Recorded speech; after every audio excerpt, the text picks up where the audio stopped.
திட்ட பிறகு அபோர பசியானது இந்த கபாலவன் கரத்தை விட்டு அகலவில்லை பார்வதா, அகலவில்லை பார்வதா. பசி அதிகமாக இருக்கிறது பார்வதா. பச்சை பிடிகளை பிடிக்க தின்றவன் பசி ஆறவில்லை என்று கூறுகிறாயே, நான் என்ன செய்வேன் சாமி? என்ன செய்வேன் சாமி? சாமி சாமி பார்வதா, கடைசியாக ஒரு வழிதான் இருக்கிறது. என்ன வழி?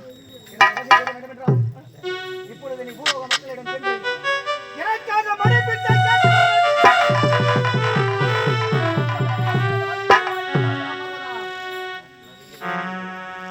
மக்களுக்கு படிகளுக்கு பரமசிவன் நீங்கள் நாட்டகம் படி எடுக்க வேண்டுமா? உனக்காகவா? சாமி பாருங்க, போறேன் ஒவ்வொரு விதியா போய் அவங்க கொடுக்க உணவுகளை கொண்டு வந்து கொடுக்கிறேன். அந்த கபாலத்தை கொண்டு அந்த கபாலை எடுத்துக்கொண்டு உன்னை விட்டா போதும் சாமி. நான் போறேங்க, நான் போறேன் சுவாமி. அம்மா தாய்மார்களே, என்னுடைய கணவருக்கு இப்படிப்பட்ட நிலைமை நேர்ந்து விட்டது.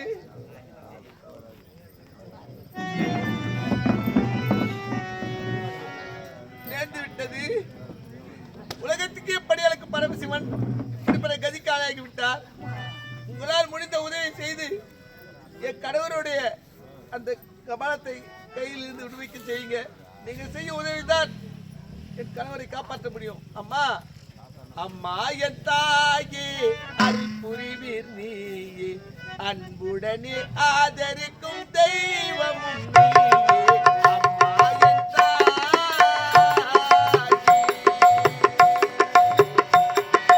அம்மா என் தாயே ஆதரிக்கும் நீயே, அன்புடனே தாழ் பணிந்தேன் காத்திடுவாயே. அம்மா என் தாயே,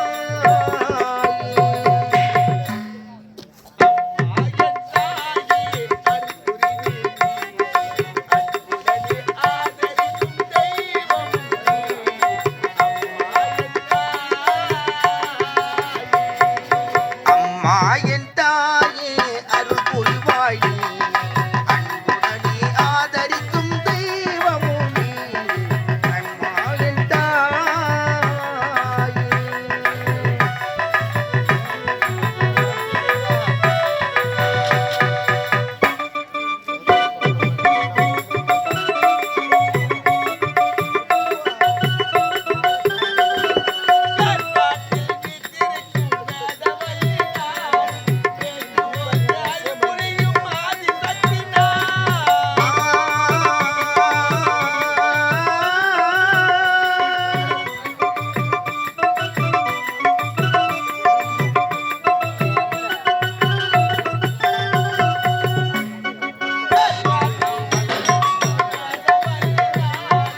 பரமசிவன் உங்களை காப்பாற்ற வேண்டிய தெய்வம் உங்களிடம் படியேந்தி கையேந்தி நிற்கிறார். உங்களால் முடிந்த கஞ்சோ கூழோ மாவோ எது இருந்தாலும் பரவாயில்ல, அவர் பசி தீருங்க. எது இருந்தாலும் போட்டாலும் பரவாயில்ல, நீங்க வந்து அனைவரும் வந்து அவரை போட்டு விட்டு அந்த விபூதி எடுத்து நித்தியில் வச்சுருப்பாங்க. அதான் உங்க ஒரு புண்ணியம். அதெல்லாம் தயவுசெய்து சொல்றேன், யாரும் வந்து தவறா நினைக்காதீங்க. வாங்க, காசு இருந்தாலும் வாங்க, காசு இல்லாவிட்டாலும் வாங்க. வந்து அந்த ஐயாவோட ஆசையை பெற்றுப்பாங்க, அதுதான் நல்லது. அம்மா நீங்க எல்லோரும் வரலாம், சொல்ல மாட்டாங்க யாரும். அம்மா பிச்சாண்டி அவரை கண்டு பிச்சையிடுங்க,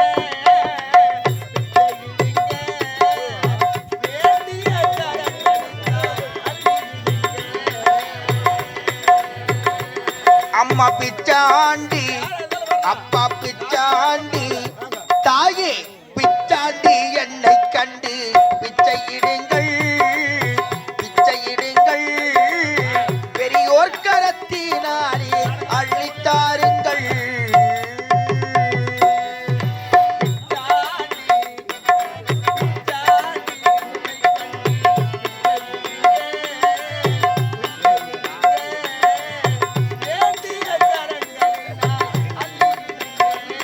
அம்மா பிச்சாண்டி தாயே பிச்சாண்டி அப்பா பிச்சாண்டி என்னை கண்டு பிச்சையிடுங்கள் பிச்சையிடுங்கள், பெரியோர் கரத்தினாலே அள்ளித்தாருங்கள்.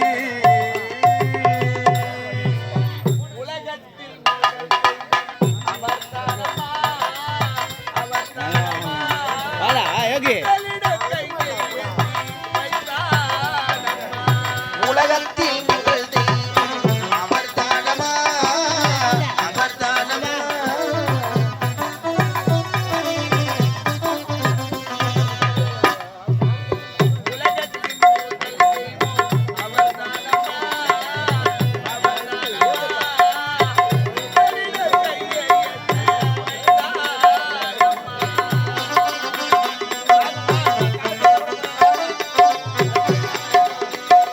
அம்மா பிச்சாண்டி அப்பா பிச்சாண்டி தாயே பிச்சாண்டி என்னை கண்டு பிச்சையிடுங்கள் பிச்சையிடுங்கள், பெரியோர் கரத்தினாலே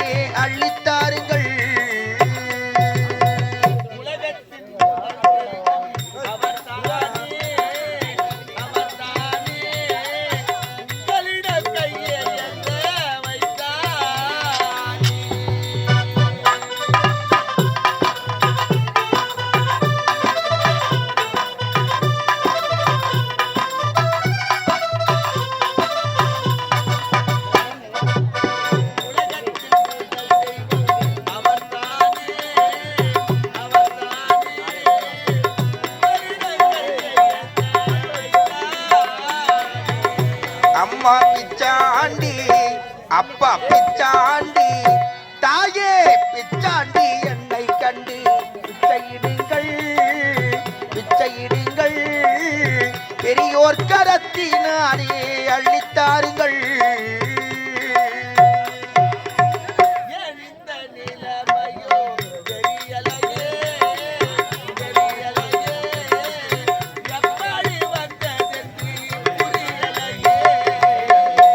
இந்த நிலை என்று புரியலையே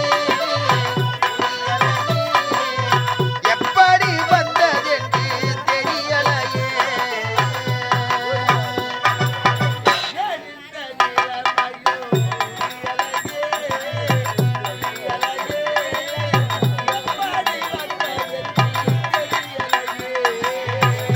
அம்மா பிச்சாண்டி தாயே பிச்சாண்டி அப்பா பிச்சாண்டி என்னை கண்டு பிச்சையிடுங்கள் பிச்சையிடுங்கள், பெரியோர் கரத்தினாலே அள்ளித்தாருங்கள்.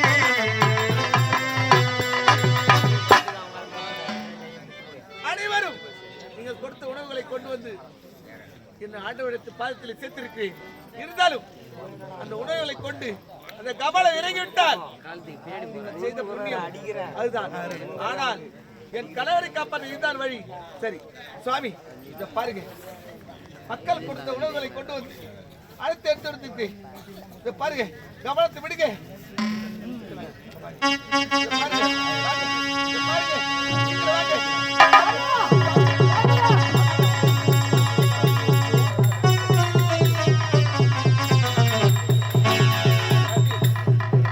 ஒரு நேரத்திலே அடுத்த உணவுகளை கொண்டு வந்துட்டது, எடுத்து போய்விட்டது.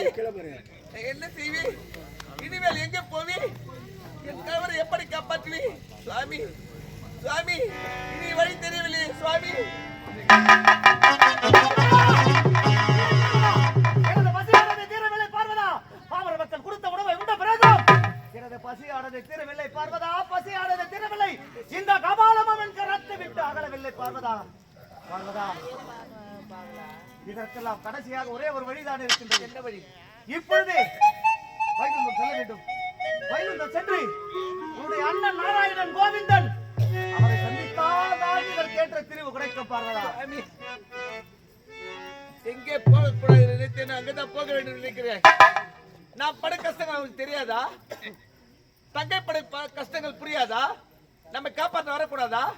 வரவில்லை, அங்குதான் போக வேண்டும் நினைக்கிறேன். சாமி, அங்குதானே போகணும். அதானே சுவாமி? சுவாமி, வைகுந்தம் போய் வருவோம் பாருமையா. போய் வருவோம் பார்வோம் ஐயா எந்த சுவாமி.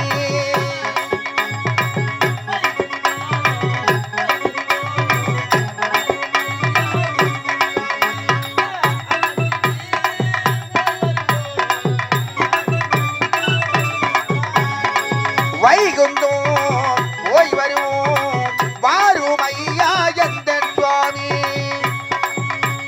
வைகுந்தம் போய் வருவோம் வாரும் ஐயா எந்த சுவாமி.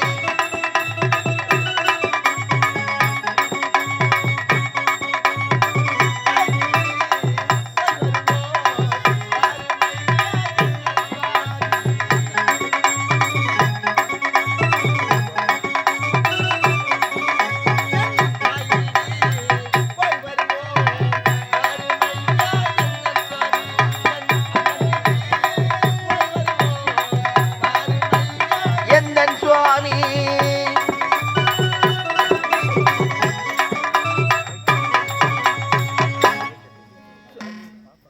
வைகுந்தம் என்று கூறினாய், இவ்வளவு தூரம் அழைத்து வருகிறேன். யாரும் உன்னை அழைக்கவில்லை, வரவில்லை. ஏன் சுவாமி அங்க போகணும்?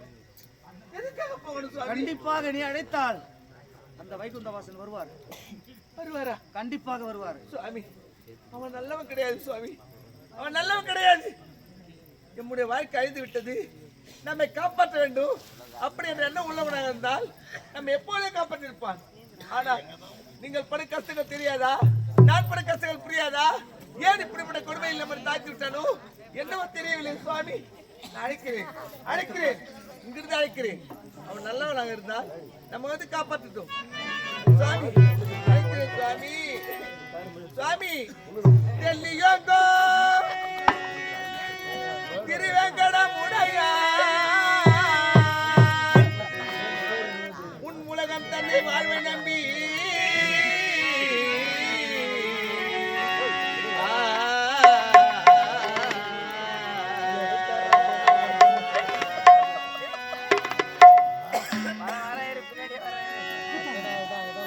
டெல்லியோங்கோ திருவேங்கடமுடையா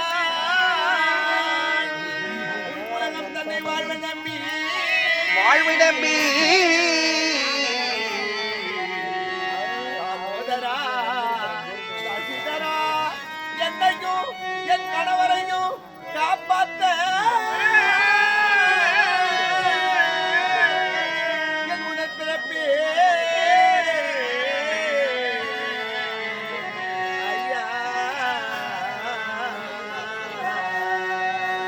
ஐயா சுவாமி. சுவாமி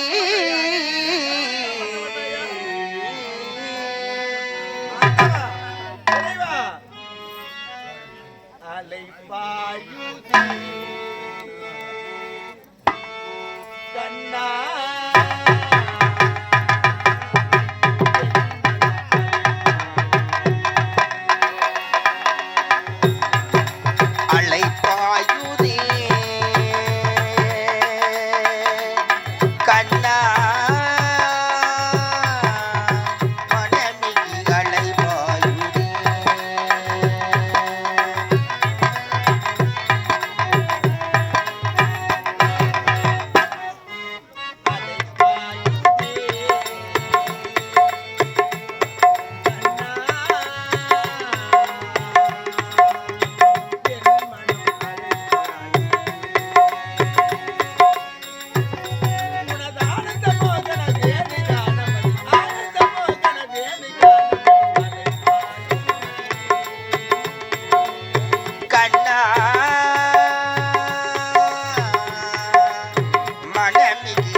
பாயுதே கண்ணா மனைவி அலை பாயுதே ஏழுவானம் அதில் அலை பாயுதே கண்ணா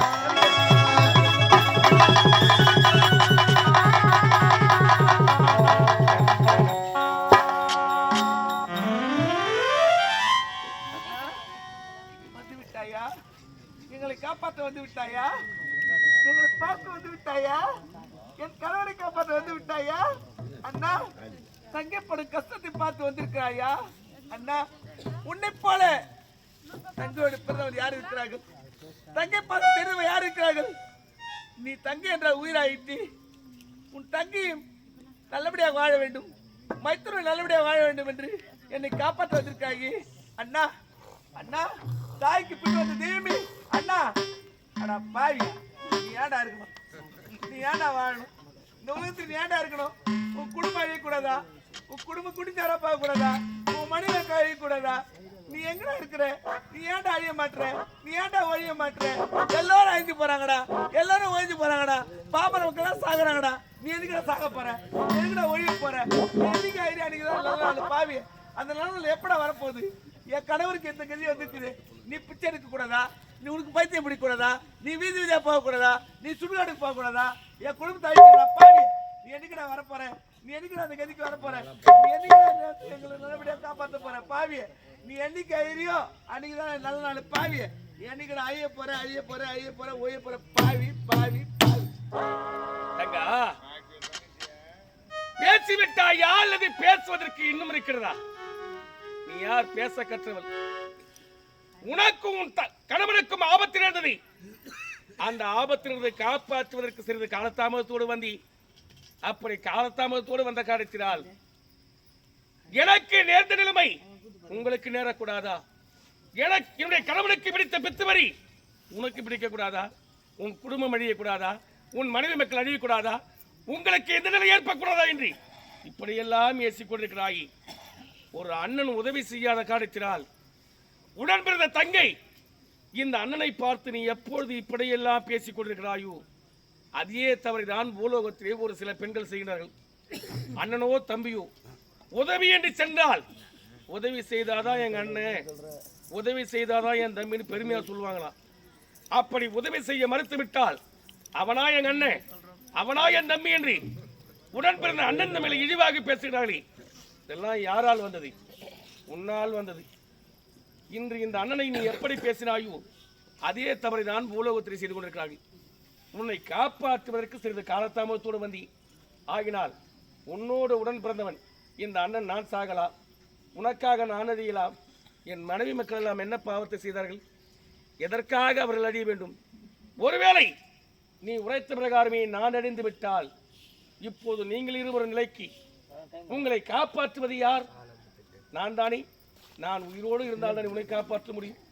இதை அறியாமல் நீ அழிய வேண்டும் என்று என்னை பார்த்து இப்படியெல்லாம் பேசிக் கொண்டிருக்கிறாய். தங்கா, நீங்கள் செய்த தவறனை மறந்துவிட்டு இப்பொழுது என் மீது நீ குறை கூறி கொண்டிருக்கிறாய். தவறு செய்தோமா? உண்மைதான். ஒரு தவறு செய்யாதவர் என் கணவர். நானும் தவறு செய்யவில்லை. என் கணவருக்கு இந்த கதி வந்து விட்டது. அப்போது என்றால் உன்னைத்தானே நோக்கி அழ வேண்டும். தங்கா, நீங்கள் தவறு செய்த உரத்தில் என்ன தெரியுமா? என்ன? அத்திரை முனிவருக்கும் அனுசியா தேவிக்கும் மகனாக பிறந்தவர் தூர்வாச மகரிஷி. அவருக்கு இருப்பதோ 22 நேத்திரம், 22 கண்கள். ஒரு ரோமத்திற்கு 7.5 முழம் கோபம் உடையவர். தனக்கு நிகரில்லையே என்ற ஆணவத்தோடு வாழ்ந்த வந்தூர்வாச மகரிஷி. ஆகினால் தன் இஷ்டம் போல் செய்யக்கூடிய யாகம் தன்னிஷ்டையாக செய்ய வேண்டும் என்று எத்தனம் செய்தார். உடனே இந்த யாகம் செய்வதை நாணத்தால் உணர்ந்தானார். இங்கிருந்து தூர்வாச மகாமுனிவரை சந்திக்க புறப்பட்டான்.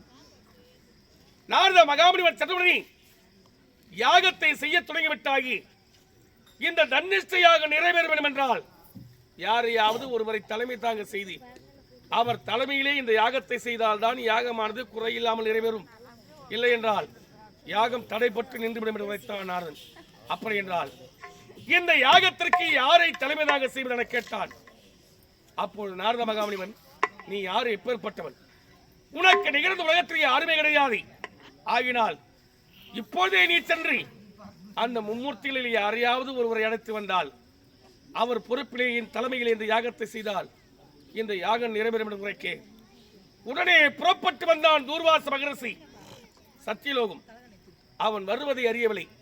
அப்படி அறியாத காலத்தினால் பிரம்மனும் கலைவாணியும் இருவரும் சரச சல்லாபத்தில் ஈடுபட்டுக் கொண்டார்கள், சிற்றின்பத்தில் ஈடுபட்டுக் கொண்டார்கள். அவர்கள் வருவதை பார்க்கவில்லை. பிரம்மனுக்கு இருப்பதோ 4 சிரம். ஆனால் பிரம்மனுக்கு எப்பொழுது காம உணர்ச்சி ஏற்படுவதோ அப்பொழுது 5வது சிரமானது தோன்றியதாம். உடனே அவர்கள் இருக்கும் நிலைமை கண்டார். கோபம் கொண்டார் தூர்வாச மகரிஷி. பிரம்மா, நான் வருவதை அறியாமல் நீங்கள் இருவரும் சரச சல்லாபத்தில் ஈடுபட்டு விட்டீர்கள். அது மட்டுமல்லாமல் உன்னுடைய 5வது சிரமானது என்னை பார்த்து நகைத்தது. எப்பொழுது அந்த 5வது சிரமானது என்னை பார்த்து சிரித்ததோ என்றா இருந்தாலும் ஒரு நாள் உன் 5 சிரத்திலே ஓர் சிரமானது அறுபட வேண்டும் என்று சாபத்தை கொடுத்தார் தூர்வாச மகரிஷி. அப்படி சாபத்தை கொடுத்து விட்டு கைலாயம் புறப்பட்டு வந்தார்.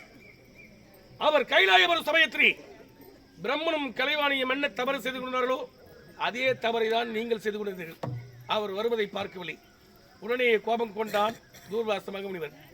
ஐயசா, நான் வருவதை அறியாமல் எப்போது நீ சிற்றின்பத்தில் ஈடுபட்டுக் கொண்டாயோ என்றாகிலும் ஒரு நாள் உனக்கு பித்துவரி பிடிக்கும் என்று சாபத்து கொடுத்தார் தூர்வாச மகரிஷி. அவர் கொடுத்த சாபம் தான் இப்பொழுது உன் கணவருக்கு பித்துவரி பிடித்து விட்டது. அப்படி சாபத்து கொடுத்து விட்டு வைகுந்தம் புறப்பட்டு வந்தார். அவர் வருவதை என் நாணத்தால் உணர்ந்தி நானும் எனது மனைவி லட்சுமியும் இருவரும் எதிர்ச்சென்று அழைப்பது போல் அழைத்து வந்து நான் அமரக்கூடிய சிம்மாசனத்தில் அமர வைத்தேன். அப்படி அமர வைத்து அவருக்கு இருப்பதோ 22 நேத்திரம், கால்களிலே 10 விரல்கள், 10 விரல்களிலே 10 நகைக்கண்கள், கைகளிலே 10 விரல்கள், 10 விரல்களிலே 10 அகக்கண்கள், முகத்திலே 2 கண்கள், மொத்தம் 22 நேத்திரம். என் மனைவி லட்சுமியோ செல்வத்திலே சிறந்தவள் ஆகினால் அவளை கைகளை இதமாக பிடிப்பது போல் பிடிக்க செய்தேன். நானும் கால்களை இதமாக பிடிப்பது போல் பிடித்து கால் விரல்களில் 10 நகைக்கண்களை நான் எடுத்தேன். என் மனைவி லட்சுமியோ கைகளை இதமாக பிடிப்பது போல் பிடித்து கை விரல்களில் இருந்த 10 அகக்கண்களை எடுத்தால் இருப்பது 2 கண்கள், அதையும் எங்கு அழித்து விடுவோம் என்று நினைத்து என்னிடத்திலே மன்னிப்பினை கேட்டுவிட்டு ஓடி மறைந்து விட்டான் தூர்வாச மகரிஷி. ஆனால் பிரம்மனுக்கு கொடுத்த சாபம் எங்கு பழித்து விடுமோ என்று நினைத்து கைலாயம் புறப்பட்டு வந்தான் சாபத்திற்கு விமோச்சனை கேட்டு செல்வதற்காக. அப்படி கைலாயம் வந்தவுடனே கைலாயத்திலே மாமாவை தேடினான். மாமாவை காணவில்லை. மாமியை தேடினான். மாமியை காணவில்லை. மாமாவும் மாமியும் இல்லாத காலத்தினால் உன் கணவன் அமரக்கூடிய பளிங்கு மேடையிலே அமர்ந்து விட்டான் பிரம்மன். அந்த பளிங்கு மேடை எப்பேற்பட்டது தெரியுமா? உன் கணவனை தவிர மற்ற யார் ஒருவர் அமர்ந்தாலும் அப்பொழுதே அவனுக்கு நித்திரை வந்து விடுமா, உறக்கம் வந்துவிடும். அப்படி பளிங்கு மேடையிலே அமர்ந்தவுடனே பிரம்மனுக்கு உறக்கம் வந்து விட்டது. நீயோ கணவனுக்கு செய்ய வேண்டிய பாத பூஜை செய்ய வேண்டும் என்று பளிங்கு மேடையின் அருகாமல் வந்தாய். அமர்ந்திருப்பது கணவனா அல்லது மாற்றானா என்று தெரியாமல் பெண் புத்தி பின் புத்தி என்று உரைப்பார்கள். பெண் புத்தி பேதம் அறியாமல் அமர்ந்திருப்பது கணவனா அல்லது மாற்றானா என்று அறியாமல் கணவனுக்கு செய்ய வேண்டிய பாத பூஜையை பிரம்மனுக்கு செய்து முடித்தாய். அப்படி செய்து முடித்தவுடனே எப்பங்கம் செய்தாலும் நித்திரை பங்கம் செய்யக்கூடாது. ஆகினால் நித்திரையிலிருந்து எழுப்பக்கூடாது என்பதற்காக பிரம்மனுடைய துடையின் மீது தலை வைத்து நீ உறங்கி விட்டாய். படியலக்க சென்ற உனது கண்மன் படியளந்து விட்டு வந்தார். நீங்கள் இருவரும் இருக்கும் நிலையை கண்டார். உன் மீது சந்தேகம் கொண்டார். மாமனுக்கும் மாமிக்கும் மருமகனுக்கும் எத்தனை நாட்களாக கள்ள தொடர்பு என்று உன் மீது சந்தேகப்பட்டார். அன்று உன் கணவன் உன் மீது சந்தேகம் கொண்டார். இன்று பூலோகத்திலே ஒரு சில ஆண்கள் தன் மனைவியின் மீது சந்தேகப்படுகிறார்களே, இதெல்லாம் யாரால் வந்தது? உங்கள் இருவரால் வந்தது. அன்று உன் கணவன் உன் மீது சந்தேகப்பட்டார். இன்று பாமர மக்கள் தன் மனைவியின் மீது சந்தேகப்படுகிறார்கள். இதெல்லாம் யாரால் வந்தது? உங்களால் வந்தது. அப்படி சந்தேகப்பட்டோனே நடந்ததை நீ எடுத்துரைத்திருக்க வேண்டும். ஆகனால் நீ என்ன செய்தாய்? சுவாமி, இந்த உலகத்திற்கே படியலுக்கு கர்த்தன். உங்களுக்கு 5 சிரம் இருக்கலாம். இவன் யார்? இவன் இளைய கடவுள். இவனுக்கு 5 சிரம் இருக்கலாமா? உலக மக்களுக்கு பிரம்மன் யார், இந்த சிவன் யார் என்று தெரிய வேண்டும் என்றால் அவனுடைய சிரசிலே ஒரு சிரத்தை கிளியறிகள் என்று நீ உரைத்தாய். உன்னுடைய வார்த்தையை கேட்டான் உனது கணவன். ஒரு மனைவியின் வார்த்தையை எதை கேட்கணுமோ அதை தான் கேட்கணும். பொண்டாட்டி சொல்ற வார்த்தைக்கு பூரா தலையாட்டினா உன் கணவனுக்கு என்ன நிலைமையோ அதே நிலைமை தான் உனக்கு பாமர மக்களுக்கு இருக்கும். அந்த உனது வார்த்தையை கேட்டு உன் கணவனோ புறப்பட்டான். அந்த 5 சிரசிலே ஒரு சிரத்தை கொய்தான். அப்படி 5 சிரசிலே ஒரு சிரத்தை அறுத்தவனி அந்த சிரமானது கபாலமாக மாறி உன் கணவன் கரத்தை பற்றிக்கொண்டு உன் கணவனுக்கு பித்து வெறி பிடித்து விட்டது. அப்படி பித்து வெறி பிடித்த காலத்தினால் உன் கணவன் இப்பொழுது பித்து வெறி பிடித்து பைத்தியக்காரன் குளத்திலே காய்ச்சலிக்கிறார். உன்னை காப்பாற்றுவதற்கு சிறிது காலத்தாமத்தோடு வந்து நீ காண தெரியுமா? பிரம்மன் யார்? எனது மகன், எனது உந்தை கமலத்திலே பிறந்தவன். பிராமணர்கள் என்னதான் தவறு செய்தாலும் சரி, அவர்களை கரம் தொட்டு அடிக்கவும் கூடாது, அவர்களை தவறாக பேசவும் கூடாது. அப்புறம் கரம் தொட்டு அடித்தாலோ தவறாக பேசினாலோ அவனுக்கு பிரம்மத்திய தோஷம் தாங்கிவிடுமா? பிராமணர்களுக்கே அந்த நிலைமை என்றால் பிராமணர்களை படைத்தது யார்? என் மகன். அவன் சிரத்தை அறுத்தான் உனது கணவன். ஆகினால் கபாலமாக மாறி பித்து வரிபடுத்தி உன் கணவனுக்கு பிரம்மத்திய தோஷம் தாங்கிவிட்டது. இதை அறியாமல் நான் தான் தவறு செய்தேன், என்னை காப்பாற்ற வரவில்லையே என்று இந்த அண்ணனை பார்த்து இப்படியெல்லாம் இழிவாக பேசிக் கொண்டிருக்கிறாய். இப்பொழுதாக தெரிந்து கொண்டாயா நீங்கள் செய்த தவறினை? அண்ணா, அறியாமல் செய்த தவறு, தெரியாமல் செய்த தவறுக்காக இப்படிப்பட்ட தண்டனை இருக்கிறாரு என்னுடைய கணவர். பாருங்கள் தங்கா, உன் கணவனுக்கு ஆபத்து இருந்து விட்டது. அந்த ஆபத்தை அறிந்துதான் உங்களை காப்பாற்றுவதற்காக நான் ஓடி வந்திருக்கிறேன். ஆனால் நான் மறு சமயத்தில் பதுங்கல் அரிசியை கொண்டு வந்திருக்கிறேன்.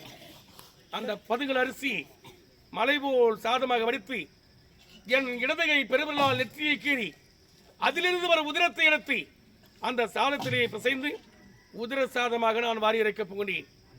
அப்படி நான் உதிர சாதத்தை வாரி இறைக்கும் சமயத்தில் உன் கணவன் அருகாமலே நீ இருக்கக்கூடாது. ஏன்? எதற்கு? இந்த பெண்களுக்கான உண்டான அகந்தையான வார்த்தை இதுதான். ஒரு ஆம்பளைங்க ஒரு வார்த்தை சொல்றாங்கன்னா ஏற்றுக்கொள்ளக்கூடிய வார்த்தையாக இருந்தால் ஏற்றுக்கொள்ள வேண்டும், இல்லாவிட்டால் மறுத்து விட வேண்டும். ஏன்? எதுக்கு? நம்ம குடும்பத்துக்கும் அவங்க குடும்பத்துக்கு ஆகாது, அங்கே போவாதுன்னு சொல்லி போறாங்க. ஏன்? நாங்கள் தான் போவேன், அவங்களோட தான் சவுகாசி வச்சுக்குவேன் சொல்றதே பெண்கள் தான். போனா குடும்பம் கட்டிடுமே, அதை நினைக்க மாட்டாங்க. உன் கணவன் அருகாமலை நீ இருக்கக்கூடாது என்று நான் உரைக்கிறேன். ஏன்? எதற்காக என்று அகந்தையான வார்த்தை உரைக்கிறாய். எதற்காக வேண்டாம் என உரைத்தேன் தெரியுமா? நான் உதிரஸ்தானத்தை வாரி இறைக்க சமயத்தில் உன் கணவனுக்கு ஆபத்து நேருமோ, அல்லது உனக்கு ஆபத்து நேருமோ, அல்லது எனக்கு ஆபத்து நேருமோ தெரியாது. ஏன்? ஒருவேளை உன் கணவனே கூட சாக நேரலாம், அல்லது நீயே கூட சாக நேரலாம். ஏன்? நானே கூட சாக நேரலாம். யாருக்கு மரணம் நேருமோ தெரியாது. ஆகினால் உன் கணவன் அருகாமலே நீ இருக்கவே கூடாது. உதிர சாதத்தை நான் மாறி இருக்க சமயத்தில் என் கணவரை காப்பாற்ற வேண்டும் என்று வந்து விட்டீர்கள். இருந்தாலும் எனக்கு திடுக்கிடும் ஒரு செய்தி கூறுகிறாயே, என் கணவரை நான் எப்படி பிரிந்து போக முடியும்? அதனால என் கணவருக்கு ஆபத்து நேருமோ, எனக்கு ஆபத்து நேருமோ, இல்லை உனக்கு ஆபத்து நேருமோ, என்ன நடக்குமோ தெரியாது. அண்ணா, நான் இருப்பேனோ, என் கணவர் இருப்பாரோ, இல்லை நீ இருப்பாயோ, நான் வாழ்வேனோ, இல்லை கணவர் வாழ்வாரோ, இல்லை நீ வாழ்வாயோ தெரியாது. நீ வாழ்வாயோ வாழ மாட்டாயோ, நீ இருப்பாயோ இருக்க மாட்டாயோ எனக்கு தெரியாது. ஆனா நீ செத்தாலும் பரவாயில்ல, என் கணவரை மட்டும் நல்லபடியா ஆக்கிட்டு கொடுத்துட்டு போயிரு. தங்கை என்றால் உன்னைத்தனமா சொல்ல வேண்டும். எனக்கு கிடைத்த தங்கை போலது உலகத்தில் யாருக்குமே கிடைத்திருக்க மாட்டாங்க. உன் தாலியா இருந்தாலும் பரவாயில்ல, என் தாலி நல்லா இருக்கு. நல்ல தங்கை. தங்கா, உன் கணவன் உயிரை காப்பாற்றுவதற்காக இந்த உடன் பிறந்த அண்ணன் நான் செத்தாலும் பரவாயில்லை, ஆனா நீங்க நல்லா இருக்கணும். இப்படிதான் இருக்கணும் ஒரு தங்கை என்றால். உன்னை பார்த்தே இந்த உலக மக்கள் அனைவருமே கற்றுக்கொள்ளும். தங்கா,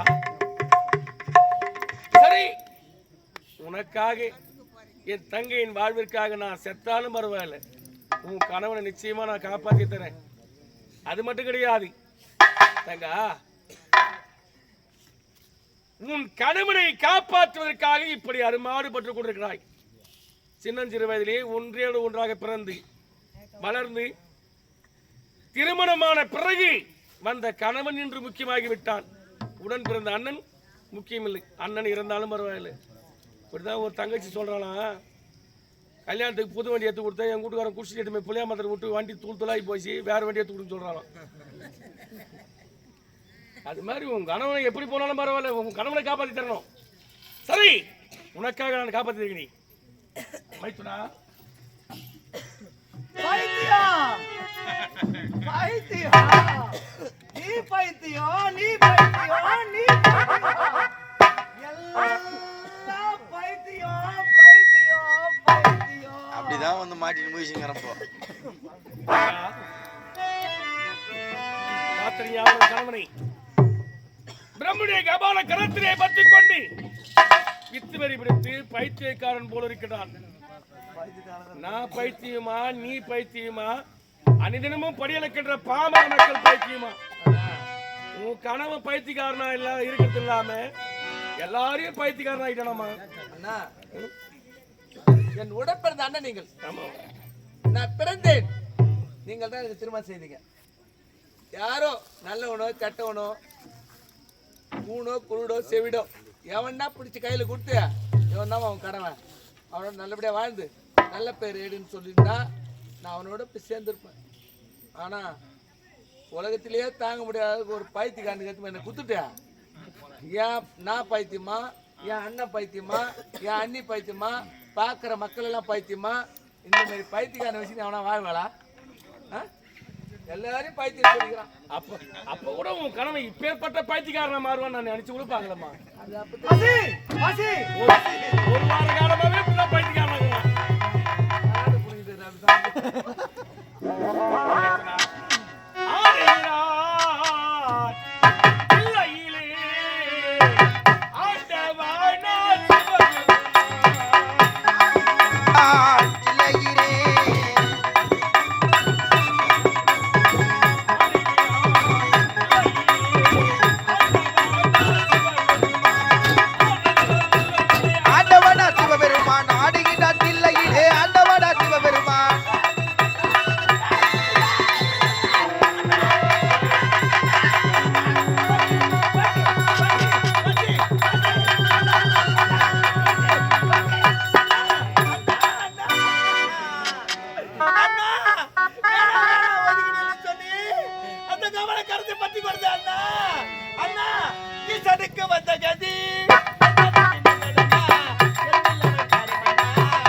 தங்கை படும் என்னை பார்த்துக் கொண்டுதான் இருக்கின்றாயா? எங்கு சென்றாய் என்று தெரியவில்லையே. என்னை காப்பாற்ற வாருங்கள் அண்ணா. அண்ணா, விட்டாயா? அண்ணா, இந்த தங்கை படம் தெரியுமா? அண்ணா, நீங்கள் தானே என்னை தங்கா, உன்னுடைய கணவனுக்கு பிடித்திருக்கக்கூடிய பித்துவெறிய அகலவில்லை என்றால் நான் உதிரசாதத்தை வாரி இறைக்க புகழேன். அப்படி உதிரசாத வாரி இறைக்க சமயத்தில் உன் கணவன் அருகாமையில் இருக்கக்கூடாது எத்தனையோ முறை நான் எடுத்துக்கூறினேன். ஆனால் என்னுடைய வார்த்தையை கேளாமல் எங்கு தனது கணவனுக்கு ஆபத்து நேர்ந்துவிடுமோ என்று உன் கணவன் அருகாமையில் நீ இருந்தாய். அப்பொழுது நான் உதிரசாதத்தை வாரி இறைத்தி அந்த உதிரசாதத்தை உண்பதற்காக பிரம்மனுடைய கபாலமானது கரத்தை வெட்டி இந்த வைகுந்தத்துக்கு கீழே வந்தது. அப்போது நீ என்ன செய்தாய்? இந்த வைகுந்தம் எப்பேற்பட்ட புனிதமான இடம். இந்த பிரம்மனுடைய கபாலம் இந்த வைகுந்தத்தில் இருக்கக்கூடாது. ஆகினால் இப்போது ஆடி என்று சொல்லக்கூடிய சமுதிரத்திலே வீசினீர்கள் என்று கரம் தொட்டு எடுத்தாய் அந்த கபாலத்தை. அந்த கபாலமானது உன் கரத்தை பற்றிக் கொண்டு உனக்கு ரத்த வெறி பிடித்து விட்டது. இந்த ரத்த வெறி உனக்கு எப்படி தெரியுமா பிடித்தது? எப்படி? உன் கணவனுக்கு பித்து வெறி பிடிக்க சாபத்தை கொடுத்து விட்டு சென்றான் தூர்வாச மகரிஷி. அப்படி செல்லும் சமயத்தில் நீ என்ன செய்தாய்? தாய் தூர்வாச மகரிஷி, என் கணவர் யார், எப்பேற்பட்டவர், இந்த உலகிற்கே படியிழக்கும் கர்த்தன், அவருக்கா நீ சாபத்தை கொடுக்கிறாய் என்று அவரிடத்திலே தகாத வார்த்தைகளை உரையாடினாய்.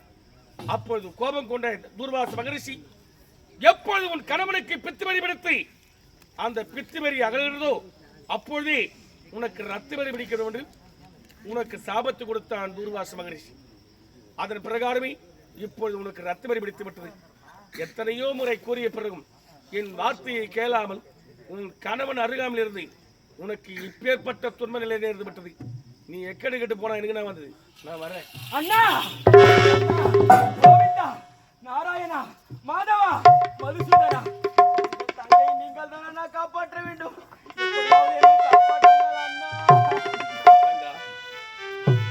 உங்களுக்கு எப்பொழுதெல்லாம் ஆபத்தில் இருக்கிறதோ அப்பொழுதெல்லாம் உங்களுக்கு இந்த அண்ணனுடைய நினைவு வந்துகிறது. உங்களை காப்பாற்றுவதுதான் என்னுடைய கடமையாவா? வேறு வேலையே கிடையாதா? சரி, உடன் பிறந்த தங்கை உன்னை காப்பாற்றுவதற்கு என்னால் முடியவில்லை என்று எப்படி சொல்ல முடியும்? உன்னை காப்பாற்றுகிறேன் தங்கா. அண்ணா, உன் ரத்த வெறி தீர வேண்டும் என்றால் என்னுடைய ரத்த வெறி தீர வேண்டும் என்றால் இப்போது நடப்பது ஒரு கிரேதாயுகம். இந்த கிரேதாயுகம் முடிந்து அடுத்து நடக்கப் போவது திரேதாயுகம். திரேதாயுகத்திலே அயோத்திமா நகரிலே தசரத சக்கரவர்த்திக்கு மூத்த மகனாக ராமனாக நான் பிறக்கப் போகிறேன். அப்படி ராமனாக நான் பிறந்து ராமநாதிகளை கருவறுக்க போகிறேன். அப்படி ராமநாதிகளை கருவறுக்கும் சமயத்தில் அந்த சமர்க்களத்திலே ஊழும் உதிரத்தை உண்டால் உன் ரத்த வெறி தீர்ந்துவிடும். அண்ணா, அப்பொழுதும் என் ரத்த வெறி தீரவில்லை என்றால் அப்பொழுதும் உன் ரத்த வெறி தீரவில்லை என்றால் திரேதா அடுத்தது துவாபர யுகம். துவாபர யுகத்திலே கண்ணனாக நான் அவதாரம் எடுக்கப் போகிறேன். அப்படி கண்ணனாக அவதாரம் எடுத்து பாண்டவருக்கும் கௌரவருக்கும் பகை ஏற்படுத்தி 18 நாள் சமர் நடத்தி அந்த 18 நாள் சமரிலே 18 கோடி சேனை அடிக்கப் போகிறேன். அப்படி அந்த 18 நாள் சமரிலே முதல் சமர் என்று உன் உருவச்சிலையை அந்த சமர்க்களத்திலே சாபிதப்படுத்தி உன் கண் முன்னால் 18 கோடி சேனை அடிக்கப் போகிறேன். அப்படி 18 கோடி சேனையை மடியும் அந்த சமர்க்களத்திலே உள்ள உதிரத்தை உண்டால் உன் ரத்த வெறி தீர்ந்துவிடும். அப்பொழுதும் ரத்த வெறி தீரவில்லை என்றால் ரத்த வெறி தீரவில்லை என்றால் திரேதா தோபரை அடுத்தது கலியுகம். கலியுகத்திலேயே நான் கல்கியாக அவதாரம் எடுக்கப் போகிறேன். அப்படி கல்கியாக அவதாரம் எடுத்து பாமர மக்கள் நடந்து செல்லும் சமயத்திலே கால்களிலே கல் தைத்தாலும் முள் தைத்தாலும் அல்லது ஏதாவது விபத்துக்கள் ஏற்பட்டாலும் அதிலிருந்து ஒரு உதிரத்தை உண்டால் உன் ரத்த வெறி தீர்ந்துவிடும். அப்பொழுதும் ரத்த வெறி தீரவில்லை என்றால் என் மார்பிலேயே துளசி மணி மாலை இருக்கிறது. அந்த துளசி மணி மாலையை உன் கரத்திலேயே கொடுக்கிறது. அந்த துளசி மணி மாலை எடுத்துக்கொண்டு வடக்கே இமய முதல் தெற்கே குமரி வரை ஒவ்வொரு மணியாக போட்டுக்கொண்டே செல்ல வேண்டும். ஒரு மணி போடும் இடத்தில் ஒரு மலை தோன்றும். 99வது மணி போடும் இடத்தில் 99வது மலை தோன்றும். 100வது மணி போடும் இடத்தில் 100வது மலை தோன்றும். மணியும் 100 மலையும் 100. அந்த இடத்திற்கு இனி முதல் கொண்டு மேல் மலையனூர் என்றே பெயர் விளங்கட்டும். அந்த மேல் மலையனூரில் அங்காள பரமேஸ்வரியாக அவதாரம் எடுத்து வட்ட பாறைகளை பாமர மக்களுக்கு காட்சியளித்து வந்தால் உனைக்கான ஒரு பக்தர்கள் ஆடு கோழி பன்றி என்று சொல்லக்கூடிய முக்காவுகளை பலி கொடுப்பார்கள். அந்த உதிரத்தை உண்டால் உன் ரத்த வரி தீர்ந்துவிடும். அண்ணா தங்கா, இப்போதே மேல் மலையாளம் சென்று வட்ட பாறையிலே மல்லாந்த படுக்கையிலே பெரியாக நான் அமர வேண்டும். இதோ இருக்கும் பாவர மக்கள் எனக்காக ஆடு பன்றி கோழி என்ற முக்காவுகளை கொடுப்பார்கள். அப்படி அந்த முக்காவுகளை கொடுத்தால் அதே ஒரு முதிரத்தை இருந்து அருந்தினால் என்னுடைய ரத்த வெறி தீரும் என்று நீ கூறுகிறாய். உண்மைதான். ஆனால் ஒன்று சந்தேகம் அல்லவா பிறக்கிறது? அப்படி நான் அந்த மேல்மலையிலே அவதரிக்கும் பொழுது எனக்கு ஒரு பூசாரி ஒன்று தேவைப்படுகிறது. மேல் மலையிலூரிலே அங்காள பரமேஸ்வரியாக பாமர மக்களுக்கு நீ காட்சியளிக்க வேண்டும் என்றால் என்னால் உனக்கு ஒரு உதவி. ஆமா, அது என்ன? உனக்கென்று ஒரு பூசாரி வேண்டுமா? ஆமா தங்கா, இப்போது என் சக்தியினால் 1000 பூசாரிகளை படைக்கின்றேன். முன் சக்தியினால் 1000 பூசாரிகள் நீ படைக்கப் போகின்றாயா? அண்ணா ஆகாதண்ணா, ஆகாதண்ணா, அங்க பசியோ தீராதண்ணா. அங்க பசியோ தீராதண்ணா.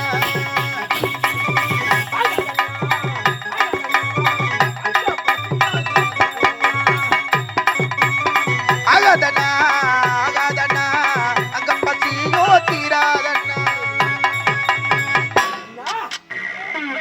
பூசாரியாக வந்தால் நீ மட்டும் தான் வர வேண்டும். அப்படி நீ படைக்கின்ற 1000 பூசாரிகள் எல்லாம் எனக்கு தேவை கிடையாது. தங்கா, உன் ஆலயத்திற்கு நானே ஒரு பூசாரியாக வர வேண்டுமா? ஆமா. என்னமா இது? நான் யார்? இந்த உலகத்தையே காக்கக்கூடிய தெய்வம். அப்படி இந்த உலகையே காக்கக்கூடிய தெய்வமாக இருக்கக்கூடிய நான் உன் ஆலயத்திற்கு நானே பூசாரியாக வந்து விட்டால் இந்த உலகத்தின் நிலை என்ன? இது என்னால் முடியாது. முடியாதா? அண்ணா, நீ வரவில்லை என்றால் நான் படைத்த உலகை இப்போது நானே அழித்து விடுவேன். உன் ஆலயத்திற்கு நானே பூசாரியாக வரவில்லை என்றால் நீ படைத்த இந்த உலகை நீயே அழித்து விடுவேன் என்று சொல்லுகிறாய். ஆமா, நீ அடித்தாலும் அடித்து விடுவாய். உன் ஆலயத்திற்கு நான் தானே பூசாரியாக வர வேண்டும். உண்மைதான். நீ உரைத்த பிரகாரமே உன் ஆலயத்திற்கு நானே பூசாரியாக வருகிறேன். ஆகட்டும், அது மட்டும் கிடையாது. என்னை வணங்க வேண்டும் என்றால் உடலில் ஜலத்தை ஊற்றிக்கொண்டு பம்பை உடுக்கை சூலம் என்று சொல்லக்கூடிய ஆயுதங்களை கையில் ஏந்தி என்னை நீங்கள் கூத்தாடி வரவழைக்க வேண்டும்.